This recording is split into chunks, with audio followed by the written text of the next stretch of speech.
வியாக்கரண சாஸ்திரம் சொல்கிறது சப்தம்னு. ஜோதிஷமும் ஒரு சாஸ்திரம். ரொம்ப பேருக்கு அது தெரியாது. ஜோதிஷம்னா ஏதோ ஒரு நூல்னு நினச்சிட்டு இருக்கோம். அது 2 பாகமாக இருக்குது. அதில் ஒரு பாகம்னா நமக்கு கன்ஃபியூஷன் கொடுக்குற விஷயம். ஒரு பாகம் முக்கால்வாசி எப்படி இருக்குன்னா 80% எப்படி இருக்குன்னா கிரகங்களுடைய சலனம். இந்த இடத்துல என்ன கிரகம் இருக்குது, இது இப்படி நகர்றது, இதனுடைய கால விஷயம் இப்படி, இதெல்லாம் சொல்லிடுறது. நாம் பிறக்கிறதே இன்றைக்கி என்ன திதி, இன்ன நட்சத்திரம், இன்ன கிழமை, அதெல்லாம் கன்ஃபார்ம். அதில் தான் இதை கன்ஃபியூஷன் வருதா நமக்கு? அமாவாசை இன்றைக்கி கன்ஃபியூஷன் வருதா என்ன? இன்றைக்கி கிரகணங்கிறதுல ஏதாவது கன்ஃபியூஷன் வருதா என்ன? இல்லை. பிறந்தா இன்ன லக்னங்கிறதுல சந்தியாக இருந்தால் கன்ஃபியூஷன் வரும். கரெக்டாக தீர்க்கணிதத்துக்கும் வாக்கியத்துக்கும் கொஞ்சம் வித்தியாசப்படும். அதை விட்டுருங்க. பின்ன எதில் கன்ஃபியூஷன் வருதுன்னா பலன் சொல்கிறதுல தான். ராகுவும் கேதுவும் சேர்ந்தா, ராகுவும் சுக்கிரனும் சேர்ந்தா என்ன, கேதுவும் செவ்வாயும் சேர்ந்தா என்ன, இப்படிங்கிறதுக்கு 18 பேர் பல வகையாக பலன் சொல்லியிருக்கா. இப்போ செவ்வாய் தோஷம் உண்டு எதில்? 2ல், 3ல், 4ல், 7ல், 8ல், 12ல் செவ்வாய் எங்கே இருந்தாலும் தோஷம். இது பொது பலன். அதுக்கு அடுத்தது சொல்லட்டுமாண்ணா?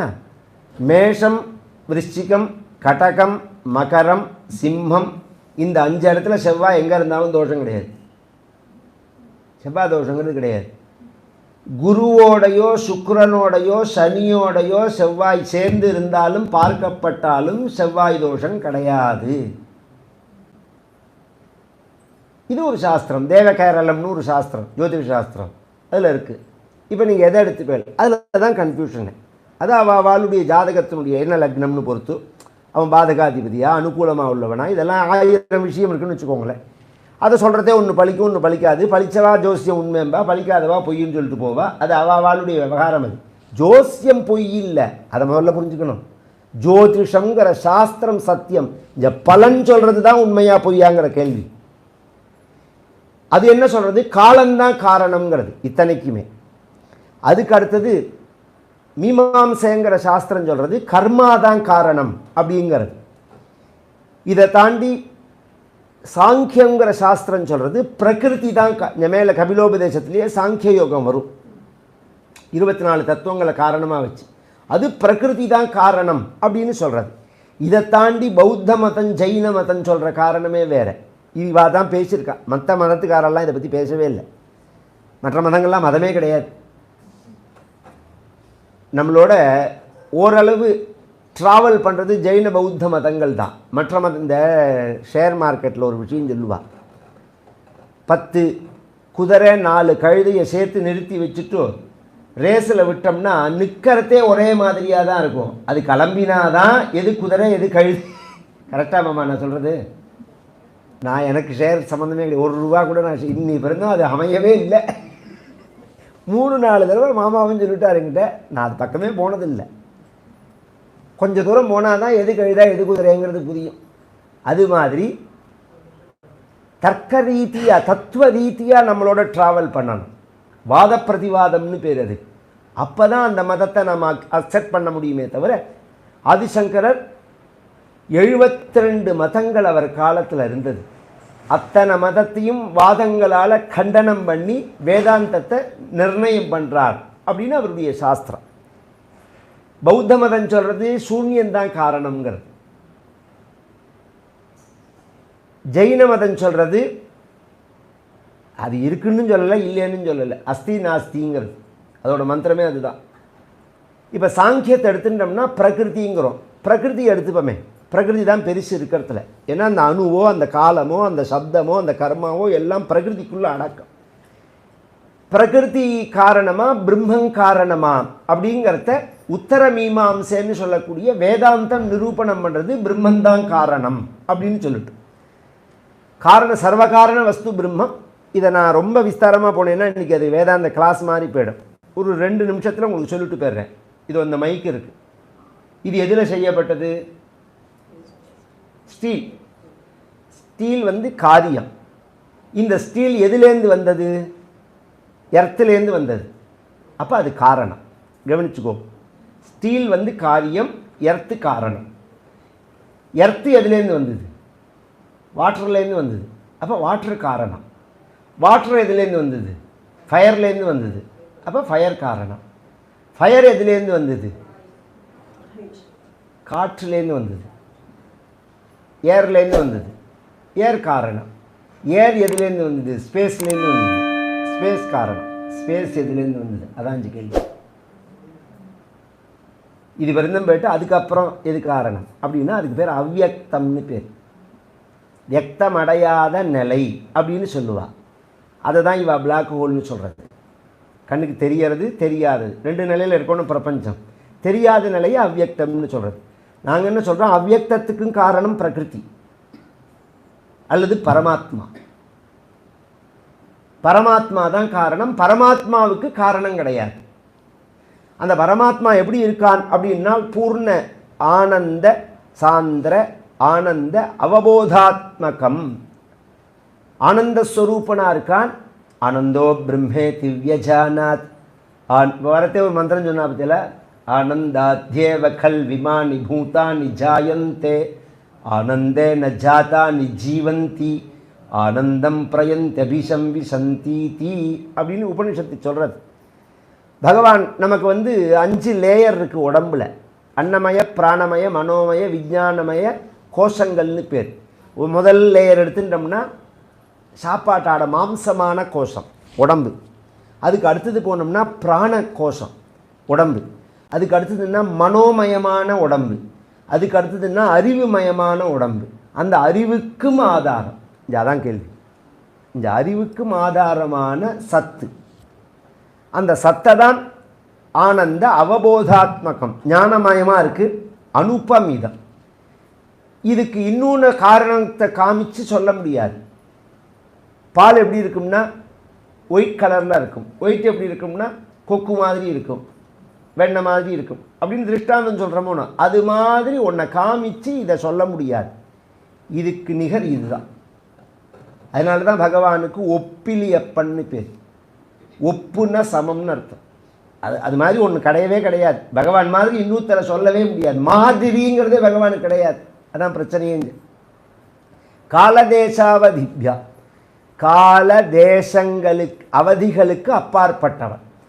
இல்லை இப்போ இல்லை சார் இந்த காலத்தில் இருந்தது அல்லது இந்த நாட்டில் இருந்தது அப்படின்னு சொல்ல முடியாது.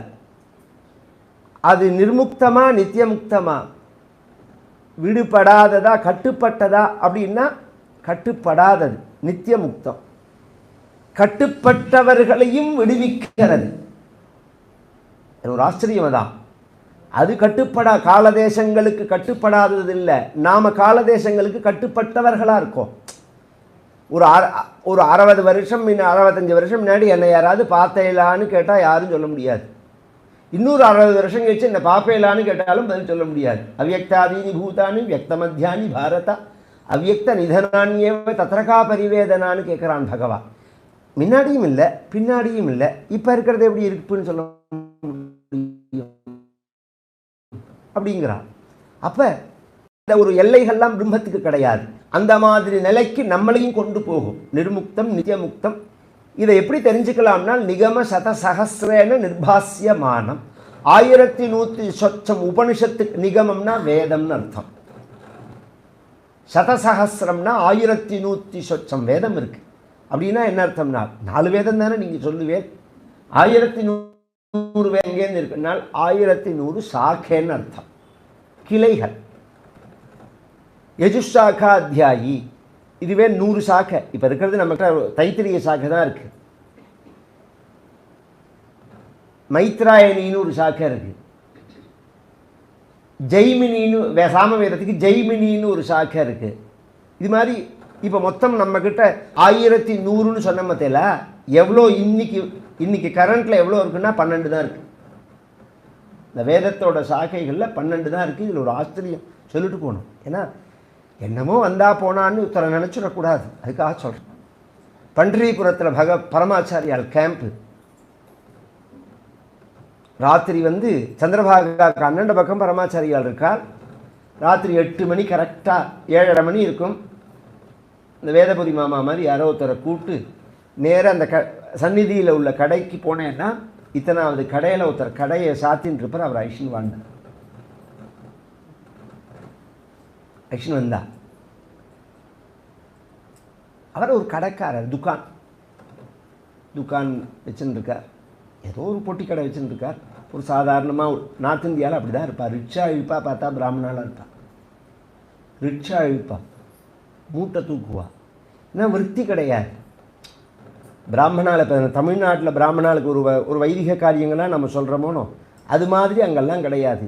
அங்கே கிடையாதுங்கிறது இல்லை, இன்னும் 10 வருஷம் கழிச்சு தமிழ்நாட்டிலையும் இருக்காது. இந்த சிரார்த்தம் மட்டும்தான் இப்போ ஓடின்னு இருக்கு. ஒரு பர்த்டேவை கைக்கு வெட்டி 10,000 ரூபா செலவழித்து கொண்டாடுறான். வாத்தியாரை கூப்பிட்டு ஒரு ஆயுஷோகம் பண்ணணும்னு தோண மாட்டேங்கிறது. நாமும் குழந்தைகளுக்கு அதை சொல்லி கொடுக்கல. குழந்தைகளுக்கு அதை தான் நீ என்ன வேணாலும் பண்ணிக்கோ, இதை பண்ணணும்னு சொல்லணும், ஆயுஷோகம் பண்ணணும்னு சொல்லணும். ஆயுஷோகத்தோட மகிமையை சொல்லணும். நாம் சட்டத்து பூர்த்தியே பண்ணிக்கிறது கிடையாது. இப்போ யாருமே எல்லோரும் நினைச்சுட்டு இருக்கா, புள்ள வெளிநாட்டில் இருக்கான், பேரம் பிறக்கல, இல்லை பிள்ளைக்கு கல்யாணம் ஆகலை. இதுக்கு சட்டத்து பூர்த்திக்கு சம்மந்தமே கிடையாது. சட்டத்தை பூர்த்தி பண்ணிக்கலைன்னா பாவம், பிராயஷ்சித்தம் அது. இங்கே 60 வருஷம் வாழ்ந்த வாழ்க்கைக்கு என்னென்ன தேவதைகள் அனுகூலமாக இருந்து அந்த தெய்வங்களுக்கு நாம் பண்ணுற கிருத்தஜதை பூஜை தான் சஷ்டத்தை பூர்த்திங்கிறது. நீங்கள் அதை எப்படி பண்ணிக்கிறேங்கிறது வேணால் உங்கள் சௌரியமாக இருக்கலாம். 4 வாத்தியார் தான் தேவை. அதுக்கு கூப்பிட்டு வச்சா அதோடு பண்ணிக்கலாம். நீ பத்திரிக்கை அடித்து ஊர் முழுக்க கூப்பிட்றது அது உங்கள் சௌரியம். 4 வாத்தியாரை வச்சுன்னா அதுக்கு என்ன சொல்லியிருக்கோ அந்த சாந்தியை பண்ண தான் பண்ணணும். இந்த காரணங்கள்லாம் சொன்னால் தான் நடக்கும். மேலே இப்போயே நின்று போயிடுது வைதிகங்கள்லாம். இப்போ சிரார்த்தம் தர்ப்பணம் தான் ஓடின்று.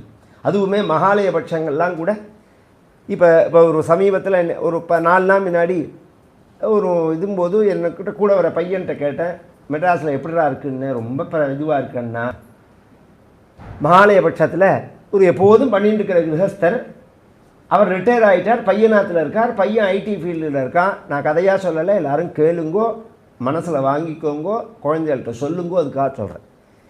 அந்த ஐடி பையனை கூப்பிட்டு சொல்லியிருக்கார், இது மாதிரி மகாலய சிரார்த்தம் பண்ணணும்னா அப்படின்னா என்னன்னு கேட்டிருக்காங்க. ஏன்னா ஒரு நாளைக்கு அவன் எதையும் பார்த்ததே கிடையாது. பிறந்தத்துலேருந்து காலத்தால் ஸ்கூலுக்கு அனுப்பிச்சு சாயங்காலம் வந்து ஞாயிற்றுக்கிழமையானா சினிமா கொட்டாவில் கொண்டு உட்காத்தி வச்சு பின்னாடி வேலைக்கு போய் அவன் ஏதாவது ஒரு கோவிலுக்கு அழிச்சுன்னு போய் ஒரு உற்சவத்தை காமிச்சு இதை அவர் சொல்லுவார். இன்றைக்கி சொன்னார், இன்றைக்கோ நேற்றுக்கோ சொன்னார், எங்கள் அப்பா நடத்தி அழிச்சுன்னு வருவார் ஆஸ்திக சமாஜத்துக்கு. முன்னாடி உட்காந்து வச்சுட்டு பின்னாடி உட்காந்துப்பார். தாத்தா கதை சொல்லும்போது நான் அப்படி தூங்கினேன்னா பின்னாடி நிமிட்டாம்பழம் கொடுப்பார்னா, ஒரு கில்லு வரனா, கதை கேளு அப்படின்னு. இது மாதிரி குழந்தைகளுக்கு நாம் எதை, அது என்ன சார் குழந்தைகளுக்கெலாம் என்ன கதை தெரியும்னா, தெரிஞ்சாதான் நீங்கள் அனுப்புகிறல, ஸ்கூலுக்கு தெரிஞ்சு தான் போகிறதா என்ன எல்கேஜிக்கு அனுப்புகிறல்லனோ, போனால் தெரிஞ்சுக்கிறதோனோ. அது மாதிரி முதல்ல வரத்தே புரியாது, அப்புறம் புரியும், கொஞ்சம் கொஞ்சமாக புரிய ஆரம்பிக்கணும். இதெல்லாம் இன்றைக்கி ரொம்ப தாத்தா பாட்டி ஒரு காலத்தில் அதை பண்ணியிருந்தா அப்போ தாத்தா பாட்டிக்கு கண்ட்ரோல் இல்லாமல் போயிடுது. தாத்தா பாட்டிக்கு குழந்தையில பார்க்குறதே ரேஷனில் நடக்கிறது, காமிச்சிட்டு போகிறதே ஒரு டைமிங் மாதிரி. இந்த விசிட்டர்ஸ் அவர்ஸ்னு ஜெயிலெல்லாம் சொல்லுவாங்க தெரியல, அது மாதிரி பேரமேத்தியை கொண்டு காமிச்சிட்டு போவாள். அப்படி தான் நடக்கிறது. அதுவும் கொஞ்சம் நாள் ஆச்சுன்னா இப்போ வெளிநாட்டில் இருக்கிறவாளுக்கு அந்த பாக்கியமும் கிடையாது, ஃபோனில் தான். நம்ம ஜென்ரேஷனை கெடுக்கிறோம். இதெல்லாம் பெருசாக சாமர்த்தியம்லாம் இல்லை, நாய் நிறையா பண்ணுறோம், மிருகப்பிராயமாக பண்ணுறோம். என்ன சம்பாதிச்சு 2,500 போட்டு வேலைக்கு பல்லு வைக்காமல் தின்னு காப்பி குடித்ததுனால நீ மனுஷன்னு ஆகிடுமா என்ன? மிருகங்கள்லாமும் தான் இருக்குது, அதுவும் தான். அது பல்லு தைக்கிறது கிடையாது, சௌச்சமும் பண்ணிக்கிறது கிடையாது, அதுவும் தான் சாப்பிட்றது, அதுவும் தான் தூங்குறது, அதுவும் தான் குழந்தை பெற்றுக்கிறது. தர்மேனஹீனாக பசுபி சமானாக. நான் சொல்லலை, இதை பர்திருஹரி சொல்கிறார். தர்மோகி தேஷாம் அதிகோ நரானா. இறை தேடுவது மட்டும் மனிதனுடைய அடையாளம் இல்லை, இறைவனையும் தேடுவது தான் மனிதனுடைய அடையாளம். தெய்வத்தை வழிபட தெரியல. What are men better than sheep or goats? ஆர்த்தருங்கிற ராஜா கேட்குறான், என்னத்தினால மனிதன் உயரும்? வீடு கட்டுறதுனாலையா, குழந்தை பெற்றுக்கிறதுனாலையா, இது எல்லாரும் தான் செய்கிறா, கவலை இல்லாமல் செய்கிறா. அதெல்லாம் யானை 24/7 சாப்பிட்றது, அதுக்கு ஒரு ப்ரெஷர் கிடையாது, அதுக்கு ஒரு சுகர் கிடையாது, அதுக்கு ஒரு பிரச்சனை கிடையாது, டாக்டர்கிட்ட போகணுங்கிற அவசியம் கிடையாது. பண்ணி 10 குழந்தை பெற்றுட்டாலும் அந்த குழந்தைகளை ஸ்கூலில் சேர்க்கணும், ஃபீஸ் கட்டணும்னு கவலைப்பட்டுண்டா அந்த பண்ணி பெற்றுக்கிறது. அதெல்லாம் எதுவுமே அதுக்கு கிடையாது. இதே சுகம் தானே அதுவும் அனுபவிக்கிறது. அப்புறம் இந்த சுகத்துக்கு தான் இந்த வாழ்க்கைன்னா அது பண்ணியாவே இருந்துட்டு போகலாமே. நம்ம மனுஷனாக பிறந்ததுக்கு ஒரு அடையாளம் வேண்டாமா? அந்த அறிவை பகவான் கொடுத்ததுக்கு ஒரு அடையாளம் வேண்டாமா? அது இதுக்கு மேலே உள்ள சுகம் என்னங்கிறத தேடுறதுக்கு தான் இந்த அறிவே. பகுத்தறிவுங்கிறதே அதுக்கு தான். நித்தியமான சத்தியமான சாஸ்வதமான ஆனந்தம் என்ன அப்படின்னு தேடுறதுக்கு. அதை அபியாசம் பண்ணலைன்னா அது இல்லாமல் போயிடும். அது அந்த அந்த பிராமணர் ஆயிடுச்சுன்னு வர சொன்னால் அந்த கடைக்காரன் ஆயிடுச்சுன்னு வர சொன்னால் நீ வந்து சுக்ல யஜுர்வேதம் நீ ஏதோ ஒரு சாக்கையை சொல்லி அந்த சாக்கை தான் நான் அத்தியனம் பண்ணியிருக்கேன்னா அவன் அழுதான். ஏன்னா அந்தூர்கார ஆளுக்கே இவர் வேதம் படித்தவன்னு தெரியாது. சின்ன வயசில் அவள் அப்பா பூனலை போட்டு இவருக்கு வேதத்தை சொல்லி வச்சுட்டான். அவள் அப்பா 16-17 வயசில் காலமாயிட்டா. பழப்பு தெரியாமல் ஒரு கடையை வச்சுருக்காயோ அவர் மட்டும்தான் அந்த வேதம் படிச்சிருக்கார். அவரோட அந்த வேதம் அழிஞ்சு போயிடும். அந்த நிலையில் இருக்கிறதே ஆச்சாரியால் அவரை கூப்பிட்டு 4 பேரை சவுத் இந்தியாவிலேருந்து வர சொல்லி அந்த வேதத்தை சொல்லி உனக்கு ஞாபகம் இருக்கான்னா இருக்குன்னா அந்த வேதத்தை சொல்லி கொடுன்னு சொல்லி இப்போ 2000 பேர் இருக்காதுங்க. அதை கலக்கி விட்டுட்டான் பழமி பரமாச்சாரியா. இந்த மாதிரி சாமவேதத்தில் ஒரு சாக்கை எதுக்கு சொல்கிறேன்னா, உங்களுக்கு நமக்கு என்னமோ சாப்பிட்டோம் போயின்னு இருக்கோம். வாத்தியார் வரார் தர்ப்பணத்துக்கு போன தடவை காட்டில் இந்த ரூபா 50 ரூபா கூட கேட்குறாருன்னு சொல்லிட்டு போயின்னு இருக்கோம். நாம் இங்கே என்ன நடக்கிறது? இஸ்ரேலில் ஸ்கூல் சிலபஸில் எழுதுகிறான், இந்த உலகத்தில் உயர்ந்த ஒரு நாடு இருக்குது, அதுக்கு பாரதம்னு பெயர். அவர்கள் ரொம்ப நல்லவர்கள், அவர்களுடைய புஸ்தகங்கள்லாம் அவ்வளோ அறிவு சார்ந்த புஸ்தகம்னு அவளுக்கு சிலபஸில் இருக்குது. நம்ம ஊர் சிலபஸில் என்ன இருக்குது? திருட்டு பைய வந்துட்டு போனதெல்லாம் இருக்குது. எந்த திருடன் வந்தான், எவன் கொள்ளையடித்தான், எவன் ஃப்ராடு பண்ணினான், அதுதான் நமக்கு பாடம். இஸ்ரேல் சிலபஸில் இது மாதிரி பாடம். எதை படிப்பு வேணும், எதை படிக்கணுங்கிறது தான் இந்த கேள்வியே நான் சொல்கிறது. அயோக்கிய பைய மொல்ல மாதிரி 5 கல்யாணம் பண்ணின்றவனோடதெல்லாம் படிக்கணுமா என்ன? நமக்கு என்ன தேவையா என்ன? அதெல்லாம் நம்ம எதை படிக்கணுங்கிறத யார் தீர்மானம் பண்ணுறது? அதுதான் கேள்வியே. நாம் என்ன படிக்கணுங்கிறத யார் தீர்மானம் பண்ணணும்? நாம தான் தீர்மானம் பண்ணணும். எனக்கு என்ன தேவைன்னு, தேவையில்லாத குப்பை எனக்கு எதுக்கு போடுற நீ? அப்படி அது நடக்கிறது. அதை பற்றிலாம் நம்ம புரிஞ்சுக்கிறது இல்லை. அதுக்காக சொல்கிறேன், இந்த வேதங்கள் அவ்வளோ சாக்கைகளோட உடையதுங்கிறது. நிகம சதசகசிரேன இதை பதிவு பண்ணிட்டு போகிறார். நிர்பாசியமானம் அஸ்பஷ்டம். அப்படி உள்ள அந்த பரமாத்மா ஸ்பஷ்டமாக கண்ணுக்கு தெரியாது, கண்ணால் பார்க்க முடியாது. பகவானை கண்ணால் பார்க்க முடியாது. கண்ணால் பார்த்தேன்னு யாராவது உங்கள்கிட்ட சொன்னான்னா அது பொய் மட்டும் இல்லை, அவன் ஃப்ராடுன்னு அர்த்தம். நான் பகவானை நேராக பார்த்தேன்னு யாராவது ஒருத்தர் உங்கள்கிட்ட சொன்னான்னா அவன் சொல்கிறது பொய் மட்டும் இல்லை, ஃப்ராடுன்னு அர்த்தம். ஏன்? கண்டாரும் கிடையாது, விண்டாரும் சொன்னதில்லை, அண்டாண்ட கோட்டி எல்லாம் ஒன்றாய் சமைந்திருக்கும் அல்லவோ. அண்டாண்ட கோட்டி எல்லாம் ஒன்றாய் சமைந்திருக்கும் அல்லவோ. கண்டாரும் கிடையாது, விண்டாரும் சொன்னதில்லை. அஸ்பஷ்டம் திருஷ்ட, முன்னுக்கு முன்னு முரணான பதம். திருஷ்ட மாத்திரே புனகாங்கிறார். பார்த்துட்டா இப்போ தானே கண்ணால் பார்க்க முடியாதுன்னா அப்புறம் பார்த்துட்டாளேன்னா இந்த 2 அர்த்தம் பார்வைங்கிறதுக்கு. அகக்கண் அர்த்தம், அகக்கண்ணில் புறக்கண் இல்லை, அகக்கண் சாட்சாத்காரம்னு அர்த்தம். ஒரு கால் நேர பார்க்கறதா இருந்தாலுமே நாம் முயற்சி பண்ணி நம் கண்ணால் பார்க்க முடியாதே தவிர பகவான் கிருபை பண்ணினா நமக்கு தரிசனம் கொடுக்க முடியும். 11வது அத்தியாயத்தில் விஸ்வரூபத்தை பகவான் காமிச்சுட்டு இது ரொம்ப அபூர்வமானது அர்ஜுனான்னு பகவான் அதை பற்றி பெருமையாக சொல்ல ஒன்றும் தெரியலேன்னா, நீ சொல்கிறது ஒன்றுமே என் கண்ணுக்கு தெரியலேன்னா, நான் உனக்கு விஸ்வரூபம் காமிக்கிற அவசரத்தில் உனக்கு ஞானத்தை கொடுக்க மறந்துட்டேன். திவ்யம் ததாமி தே சக்ஷுஹு அப்படிங்கிறான் பகவான். பஷ்யமே லோகமைஸ்வரம், நான் உனக்கு அந்த சக்ஷுஸை கொடுக்குறேன்னு பகவான் கொடுத்துட்டோ அப்புறம் பார்க்க சொல்கிறான். அப்படி பகவான் பண்ணினா நாம் பார்க்கலாம். திருஷ்டமாத்திரே புனருரு புருஷார்த்தாத்மகம் பிரம்ம தத்துவம். அப்படி பார்த்துட்டோம்னா அந்த மோட்சத்தை புருஷார்த்தத்தை நாம் அடைஞ்சோம்னு அர்த்தம். அப்பேற்பட்ட வேதங்களால் பிரதிபாதனம் பண்ணப்படுகின்றதான காலதேச வர்த்தமானத்துக்கு அப்பாற்பட்டதான ஊமை இல்லாததான ஆனந்தமயமான அந்த பரமாத்மா தான் தத்தாவத் பாதி சாட்சாத் குருபவனபுரே ஹந்த பாக்யம் ஜனானாம். அந்த பரமாத்மா தான் தத் தத்து. ஓம் தத் தத் சதிதி நிர்தேசா அப்படிங்கிறது சாஸ்திரம். தத் சவித்துஹு அப்படிங்கிறமோ ஒன்று காயத்ரியில் கூட. தத்து அப்படின்னா அதுன்னு அர்த்தம். எதுங்கிறது தான் இந்த விசாரமே. அதுன்னு ஒரே வார்த்தையில் சொல்லலாம். எது, அதுக்கு தான் சாஸ்திரம் வாசிக்கணுங்கிறது. அந்த தத்து பாதி பிரகாசிக்கிறது. சாட்சாத் பாதி, பாக்யம் பாதி, அந்த ஆச்சரியம்னா தெரியாததான பரபிரம்மம் கண்ணுக்கு தெரியற மாதிரி இருக்குது. இன்றைக்கி ராத்திரி ஏறினா காத்தால போய் இறங்கலாம். அந்த காலத்துலலாம் கூட அவ்வளோ கஷ்டப்படணும். அதான் நினச்சிருந்தேன். இங்கேருந்து பட்டோபா தீட்சிதர் நாராயண பட்டத்திரியை பார்க்க போகிறதுக்குள்ளே அவர் காலமாயிட்டார்னு அவருடைய சரித்திரத்தில் வர்றது. ஏன்னா நடந்து தான் போயாகணும்னு. இவர் போனதே வியாக்கரண சாஸ்திரத்தை பற்றி தெரிஞ்சுக்கிறதுக்கு. அதை பற்றி அவரோட இவரும் வித்வான் தான், விவாதம் பண்ணுறதுக்கு தான் போனார். இன்றைக்கி அப்படி இல்லை. நம்ம சும்மா தின்னுட்டு டிவியை பார்த்துன்னு உட்காந்துருக்கோம். எவ்வளோ ஒர்க்கு நமக்கு இன்னும் பாக்கி இருக்குது. இத்தனை வருஷத்தில் இந்த பாவிகள்லாம் வந்து நாசம் பண்ணிட்டு போன இந்த தேசத்தை திருப்பி பழையபடி சரி பண்ணுறதுக்கு நமக்கு எவ்வளோ ஒர்க்கு பாக்கி இருக்குது. யாரால் என்ன முடியும்னு தீர்மானம் பண்ணி அந்த ஒர்க்கை பண்ண வேண்டாமா? கலெக்ஷன் பண்ண வேண்டாமா? தொகுக்க வேண்டாமா? நம்ம ரீதியாக ஏதாவது ஒரு உபகாரம் பண்ண வேண்டாமா? கைடன்ஸ் பண்ண வேண்டாமா?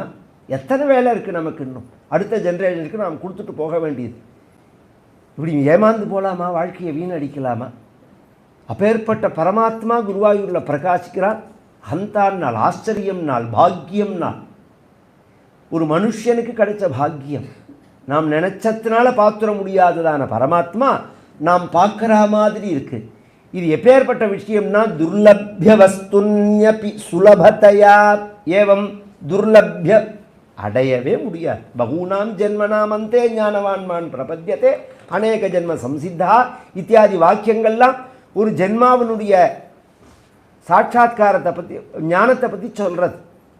ஞானஸ்வரூபியான பரமாத்மாவை ஒரு ஜென்மாவில் நீ பார்த்துட முடியுமா? ஒரு ஜென்மாவில் நீ அடைஞ்சிட முடியுமான்னா அதுக்கு பதிலே யாராலையும் சொல்ல முடியாது. புல்லாய் பூடாய் புழுவாய் மரமாகி பல்மிருகமாகி பறவையாய் பாம்பாகி கல்லாய் மனிதராய் பேயாய் கணங்களாய் வல்லசுரராகி முனிவராய் தேவராய் செல்லா நின்ற இத்தாவர ஜங்கமத்துள் எல்லா பிறப்பும் பிறந்திலைத்தேன் எம்பெருமான் மெய்யே உன் பொன்னடிகள் கண்டின்று வீடுற்றேன். அப்படியே சொல்கிறார் நாராயண். இது ஏன்னா இவருக்கு முன்னாடி அவர் சொன்னது 1700 வருஷம் முன்னாடி மணிவாச்சகருடைய வாக்குங்கிறது. அது புருஷார்த்தம், ஒரு புருஷார்த்தாத்மகம் பிரம்ம தத்துவங்கிறார். மெய்யே உன் பொன்னடிகள் கண்டின்று வீடுற்றேன், மோட்சத்தை அடைஞ்சேன் அப்படிங்கிறார். அப்படி அடைய முடியாததான பகு ஜென்மாக்களுடைய பிரயாசையாலையும் அடைய முடியாததான துர்லபமான அந்த பரமாத்மா சுலபத்தையா, ரொம்ப ஈஸி. ஹஸ்தலப்தே, கையில் கிடைச்சா மாதிரி. அப்படி ஒருத்தன் கிடைச்சான்னா தன்வா வாச்சா தியா வா, தன்னுன்னா உடம்புன்னு அர்த்தம்.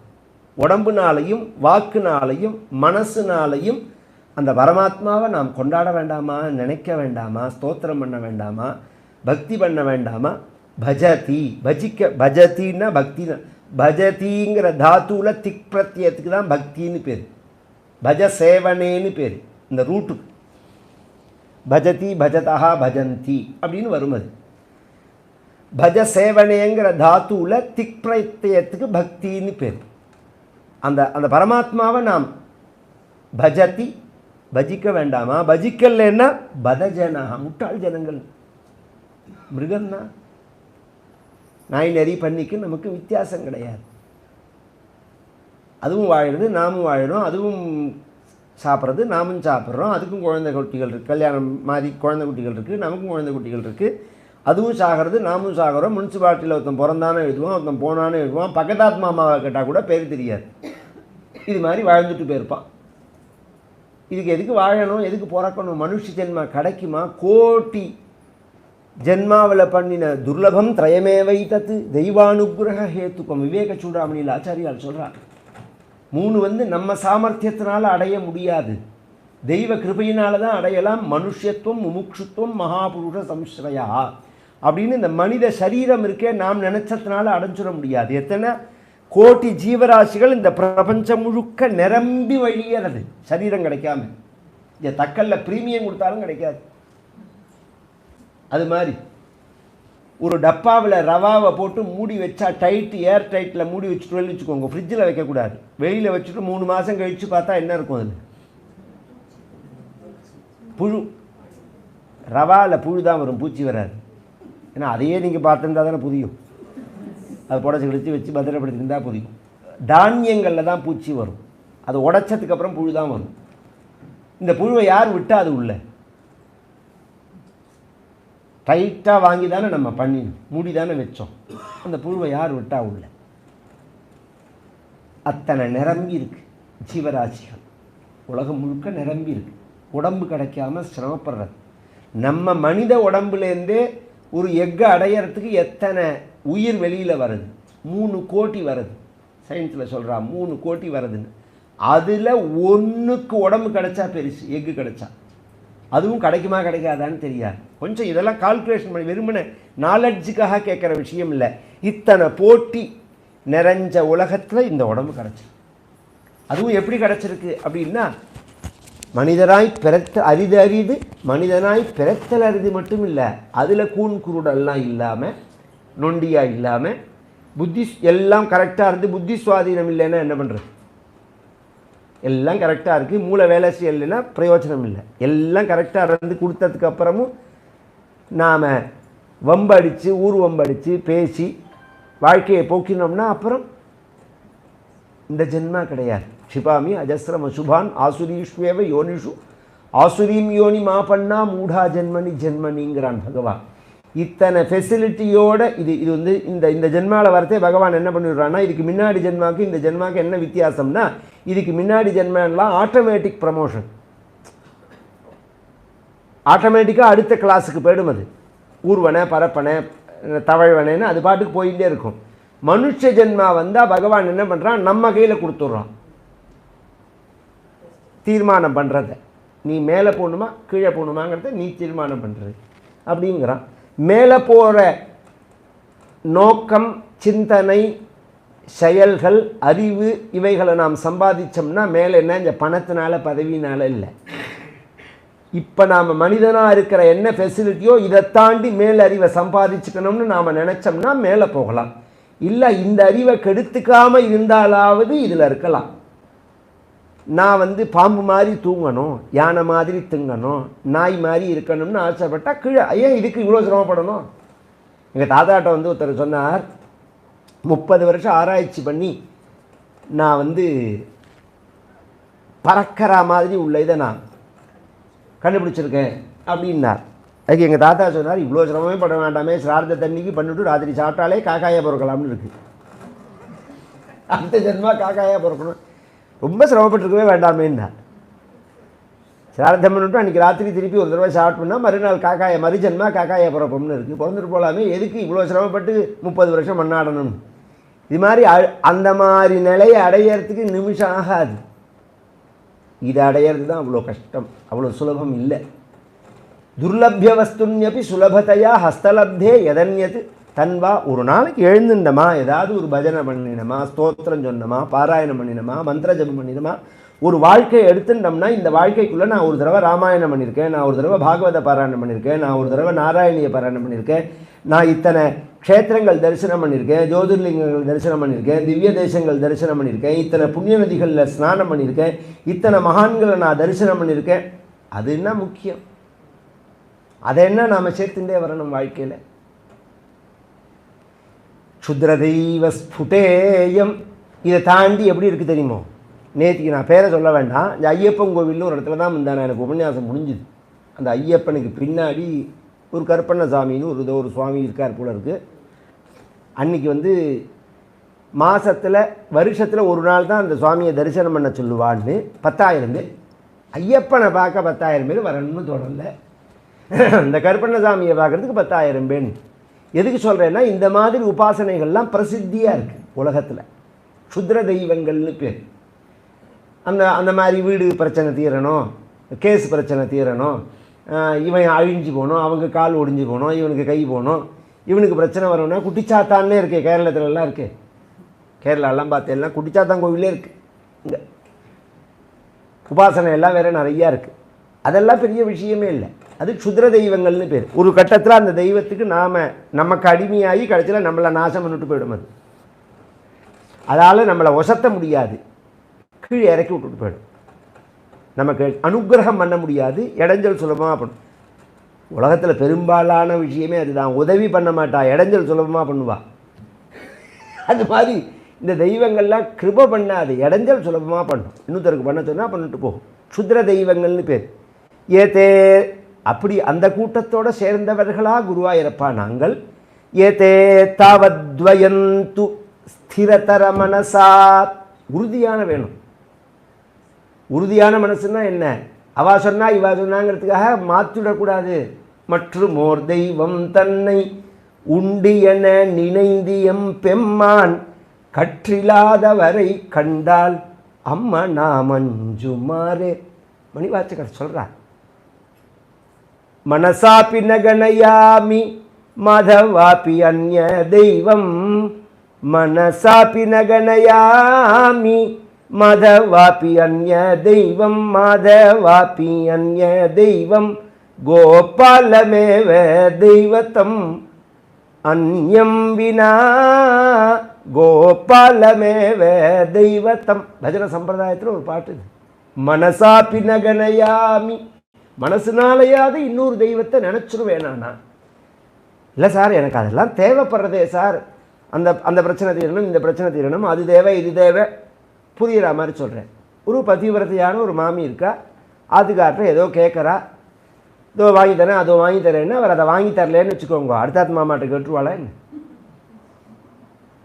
இவர் வாங்கி தரலேங்கிறதுக்காக அடுத்தாத்து மாமாட்ட கேட்டுருவாளா? ஒரு புடவை வாங்கி தரலேன்னு எங்கள் மாமா புடவை வாங்கி தர மாட்டேங்கிறார், நீங்கள் வாங்கி தரலான்னு கேட்டுருவாளா? அது மாதிரி எனக்கு கொடுத்தா நீ கொடு, நான் இன்னொருத்தட்ட கேட்க மாட்டேன். இன்னும் எல்லா தெய்வத்தையும் கோயிலில் போய் தரிசனம் பண்ணலாம். இஷ்ட நிஷ்டேன்னு ஒன்று இருக்கணும். நம்ம சுவாமி தான் நமக்கு.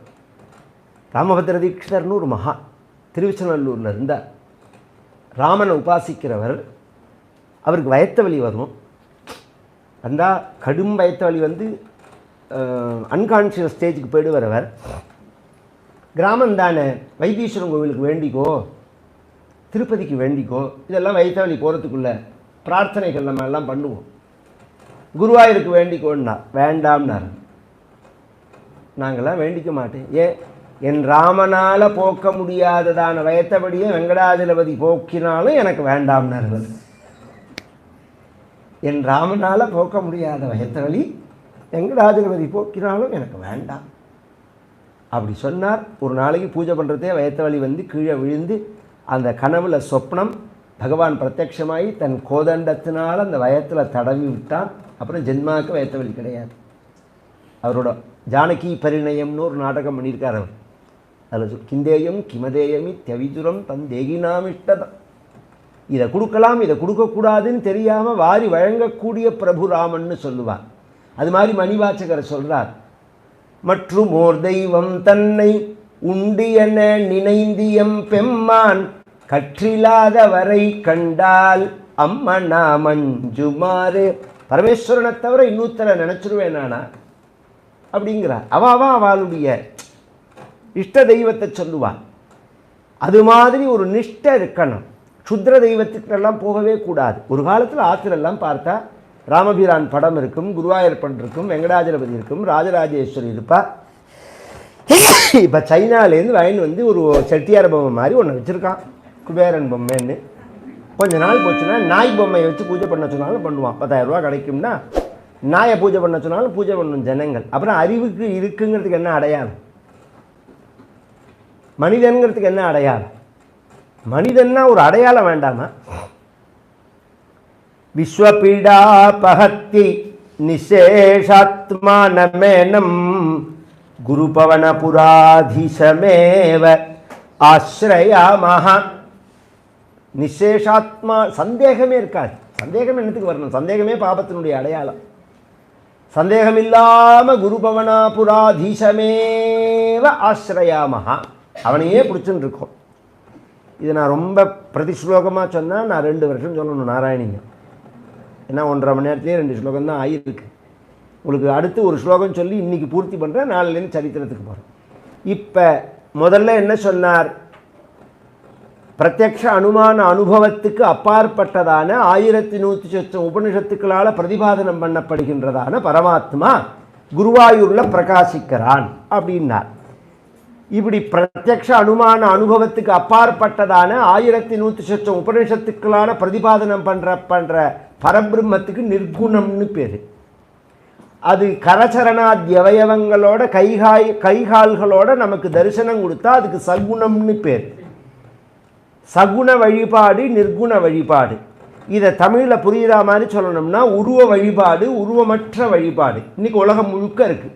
உருவ வழிபாடுன்னு சில மதங்கள் இருக்குது, உருவமற்ற வழிபாடுன்னு சில மதங்கள் இருக்குது. இது அதில் சேராது, அது இதில் சேராது. நம்ம மதம் உருவ வழிபாடையும் சொல்கிறது, உருவமற்ற வழிபாடையும் சொல்கிறது.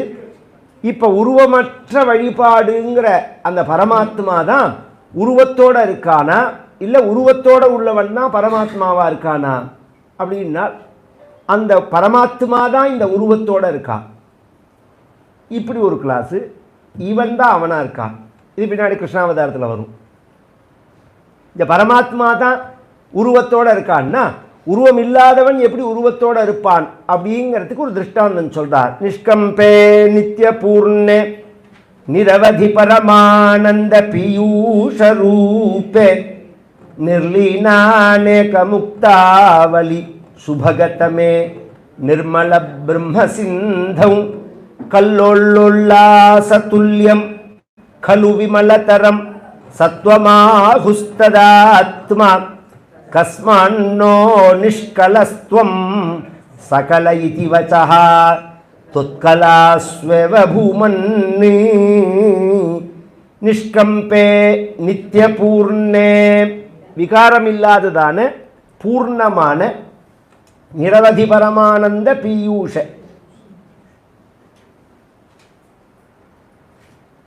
எல்லையற்றதான ஒரு நிலையில பிரம்மம் இருக்கு. அதுக்கு திருஷ்டாந்தம் சொல்லணும் அப்படின்னா சமுத்திரம் போல எங்கும் நீக்கமன நிறைந்து இருக்கக்கூடியது இந்த பூமியில சமுத்திரம். கடல். இதுக்கு பேர் சி ஏதோ ரோடுன்னு தானே பேர் இதுக்கு. ஏதோ சொல்ல கடல் இருக்கு. கடலை போய் பாருங்க. அந்த கடலை ஒருத்தருக்கு நாம வரைஞ்சு காமிக்கணும்னா என்ன பண்றோம்? நாம் கடலை முழுக்க வரைய முடியுமா? நம்மளால முடியாது. கடலை அடையாளப்படுத்துறதுக்கு நாம் என்ன பண்ணுறோம்? அலைய போடுறோம். அதில் கல்லோல்லுல்லாச துல்லியம் கழு விமலதரம் அந்த அலைய போடுறோம். கடலுக்கு கிடையாது, உருவமும் கிடையாது, வரையவும் முடியாது. இந்த அலைக்கு எல்லையும் இருக்கு, உருவமும் இருக்கு. இப்போ ஒரு கேள்வி, இந்த அலை கடலோட சேர்ந்ததா சேராததா? சேர்ந்ததுன்னு சொல்லலாம், சேரா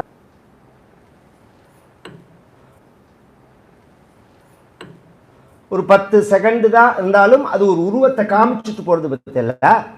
அது மாதிரி நிர்குணமான அந்த பரமாத்மாவினுடைய அவசரம்தான் சகுணம்ங்கிறது. இந்த அளவு தான் புரிய வைக்க முடியும்.